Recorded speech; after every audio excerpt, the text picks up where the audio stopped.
Kisru RUU Penyiaran hingga saat ini masih bergulir dan belum menemukan titik temu. Guna menjawab permasalahan tersebut, Koordinatoriat Wartawan Parlemen bekerja sama Biro Pemberitaan Parlemen DPR RI menyelenggarakan diskusi forum legislasi dengan bertajuk bagaimana masa depan digitalisasi penyiaran di Indonesia.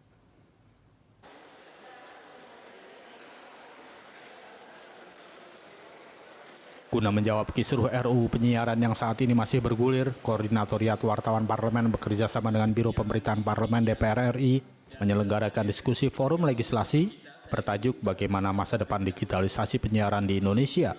Menghadirkan anggota Komisi 1 DPR RI fraksi P3, Komisioner Komisi Penyiaran Indonesia Pusat, dan staf ahli bidang hukum Kemenkominfo, Profesor Henry Subiarto. Dalam diskusinya, anggota DPR RI Komisi 1 fraksi P3, Saifullah Tamliha mengatakan, pihaknya sudah memerintahkan kepada Kemenkominfo agar segera merealisasikan satelit Satria agar cepat berfungsi. Meski hingga saat ini masih terkendala anggaran sebesar 23 triliun, sementara yang diusulkan sebesar 80 triliun rupiah.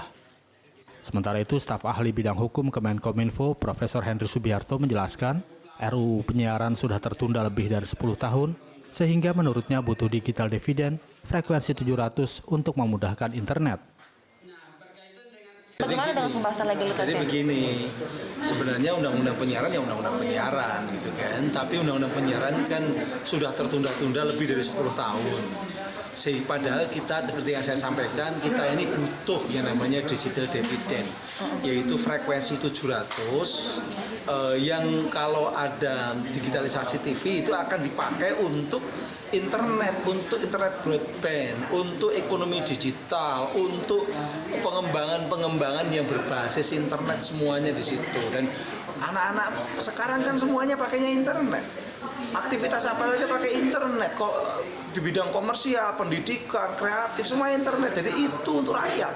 Kalau berbicara digitalisasi penyiaran dalam arti penggunaan frekuensi yang lebih efisien, tentu banyak keuntungannya. Karena apa? Tadi sudah saya sampaikan, akan ada penghematan berdasarkan penghitungan Kominfo kan 112 MHz.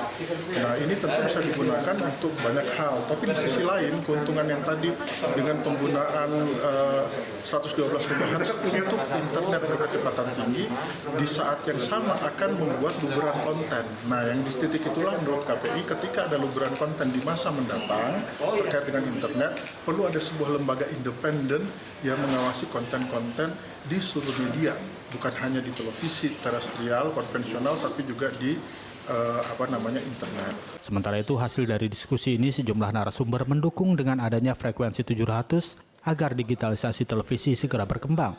Pasalnya melihat dari era saat ini, internet dan perkembangan teknologi terus menunjukkan kemajuan yang sangat pesat.